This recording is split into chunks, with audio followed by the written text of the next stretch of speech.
अब सभी को जय मसीह। और आज हम पढ़ेंगे नीति वचन उसके 23 अध्याय उसकी 15 से पढ़ेंगे। हे मेरे पुत्र, यदि तू बुद्धिमान हो तो मेरी ही मन आनंदित होगा, और जब तू सीधी बातें बोले तो मेरा मन प्रसन्न होगा।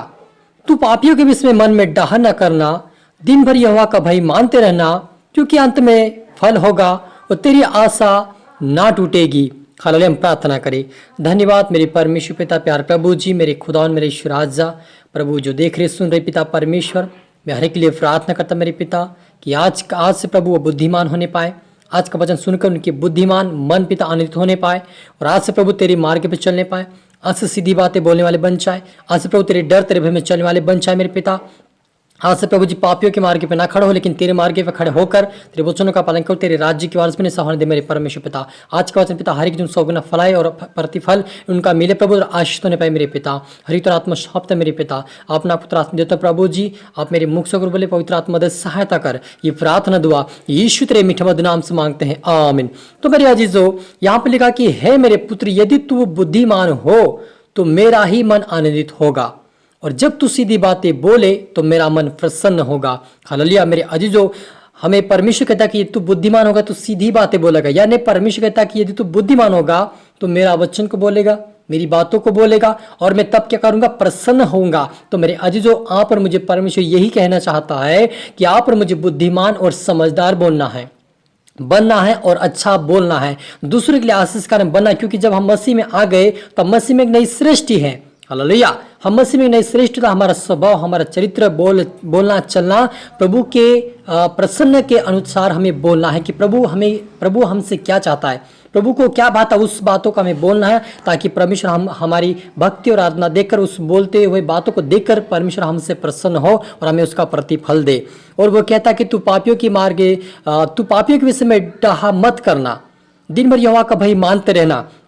यदि हम परमेश्वर के वचन को मानते हैं, सुनते उसके ऊपर चलते हैं, लेकिन यदि किसी के विषय में हम डाह करते हैं, किसी की निंदा करते हैं, तो क्या हम सही चल रहे? क्या नहीं चल रहे। इसलिए परमेश्वर कहता है कि किसी के पापी के विषय में तू डाह मत कर, किसी की निंदा मत कर, लेकिन क्या कर? मेरा भय मान। यानी आप पर मुझे किसी की निंदा करने की जरूरत नहीं है, किसी की चुगली खाने की जरूरत नहीं है। हमें परमेश्वर को प्रसन्न ऐसे काम करना है ताकि परमेश्वर खुश रहे, और परमेश्वर खुश हो हमारी बातों से, और हमें भी वो खुशी आनंद दे सके। हालेलुया। और लिखा क्योंकि अंत में फल होगा और तेरी आशा न टूटेगी। यदि हम परमेश्वर की इच्छाओं को पूरी करेंगे, उसको प्रसन्न आए वैसी बातें करेंगे, उसको प्रसन्न आए वैसी भक्ति करेंगे, उसको प्रसन्न है उसकी आराधना करेंगे, उसको प्रसन्न ऐसी प्रार्थना करेंगे, तो परमेश्वर खुश होगा और आप पर मुझे प्रतिफल देगा। और हमारी जो आशा हमारे अंदर की, हमें क्या जरूरत है, क्या आवश्यकता है, उस आवश्यकता को परमेश्वर पूरी करेगा। हालेलुया। और लिखा है, हे मेरे पुत्र, तू सुनकर बुद्धिमान हो, अपना मन सुमार्ग पे सीधा चला। हालेलुया। वो कहता है कि हे मेरे पुत्र, बुद्धिमान हो और अपना मन सुमार्ग पे चला, यानी आप और मुझे अपना मन परमेश्वर की ओर लगाना है, परमेश्वर के वचन पर लगाना, ताकि हम भटके ना जाए, लेकिन परमेश्वर के मार्ग पे चलते हुए उस स्वर्गीय राज्य को और संदेह की वस्तु को प्राप्त कर सके। क्योंकि परमेश्वर चाहता है कि हम हर एक व्यक्ति उसके राज्य की वारिस बने और उसकी इच्छा पर चले और परमेश्वर के आशीष को प्राप्त करे। और लिखा है 17 आयत के अंदर, 23 के 17 आयत के अंदर नीति वचन लिखा है, हे मेरे पुत्र, अपना मन मेरी ओर लगा और तेरी दृष्टि मेरे चाल चलन पर लगी रहे। हालेलुया। तो मेरे अजीजों, यहां पर लिखा कि अपना मार्ग और अपने मन मेरी ओर लगा, यानी आप और मुझे परमेश्वर की चाल चलन पर उसके ऊपर दृष्टि देके उसके अनुसार चलना है। परमेश्वर कहता है कि तो पाप से दूर रहो, किसी की बुराई ना करो, किसी से झगड़ा ना करो, किसी की चुगली मत खाओ, किसी के प्रति गलत मत बोलो। ये परमेश्वर हमें एक चेतावनी दे रहा है कि उसके अनुसार हम चलेंगे तो परमेश्वर हमें आशीष देगा। और जब हम 24 अध्याय उसकी एक ऐसे पढ़ते हैं, लिखा बुरे लोगों के विषय में डाह ना करना, ना उनकी संगति की चाह रखना। हालेलुया। मेरे अजीजों, परमेश्वर कहता है कि बुरे लोगों की संगति, हमें बुरे लोगों के विषय में डाह नहीं करना और उनकी संगति में चाह नहीं रखना है।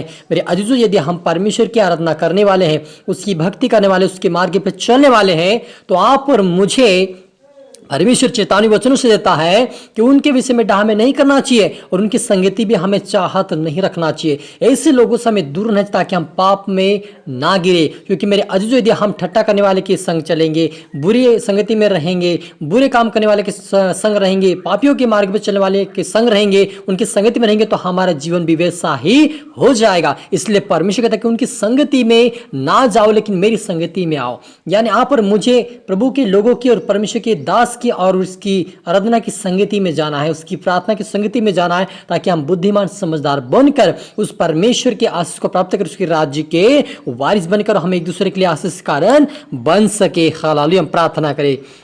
धन्यवाद मेरे परमेश्वर पिता प्यार प्रभु जी, मेरे पिता जो देख रहे सुन रहे पिता परमेश्वर, आज से बुरी संगति से बाहर आए। ओ पिता, पापियों के मार्ग पे खड़े ना होने पाए। आज से प्रभु प्रार्थना में बढ़े, वचनों में बढ़े, आपके राज्य की वारिस बने पिता, आशीष होने पाए। इनको पिता तेरे डर तेरे भय में चला, आपके राज्य की वारिस बना हिम्मत और हियाव दे। जैसा आपकी स्वर्ग में खुदा निश्चिराज इच्छा पूरी होती पृथ्वी पर भी होने पाए। हमें सामर, हमें शक्ति, हमें बल दे मेरे पिता। ओ पिता परमेश्वर, अपनी आत्मा और अपने सामर्थ से भरकर हमें पिता आपके बुद्धिमान वचनों पे चला, आपके मार्ग पे चला, आपके चाल चलन के योग्य चला। पवित्र आत्मा प्रभु यीशु, आज तो हरि की मदद सहायता कर, हरि को तेरे मार्ग पे तेरे वचनों पे चला और तेरे राज्य की वारिस बना पिता। कोई भटकना ना पाए, लेकिन आज से तेरे सुमार्ग पे चलने पाए। आज से प्रभु जी कुमार्ग से पिता परमेश्वर भाग कर आपके मार्ग पे सुमार्ग पे चलकर तेरे राज्य की वारिस बने पिता, दूसरों के लिए आस्कार बने। ऐसा होने दे मेरे परमेश्वर पिता। हरि को तेरा आत्मा सौंपता मेरे पिता। प्रार्थना सुना आशीष के धन्यवाद मेरे ईश्वर राजा। ये प्रार्थना दुआ यीशु तेरे मीठे मधुर नाम से मांगते हैं, आमीन। तो मेरे अजीजों, मैं आशा करता हूँ इस वचन के द्वारा प्रभु आपको आशीषित किया होगा और हो सके और आप सुने डबल से आपको प्रभु और आशीष दे। और इस वीडियो को आप लाइक करें, शेयर करें, सब्सक्राइब करें और प्रभु आप सबको आशीष दे। God bless you. अगली वीडियो मिलते सबको जय मसीह।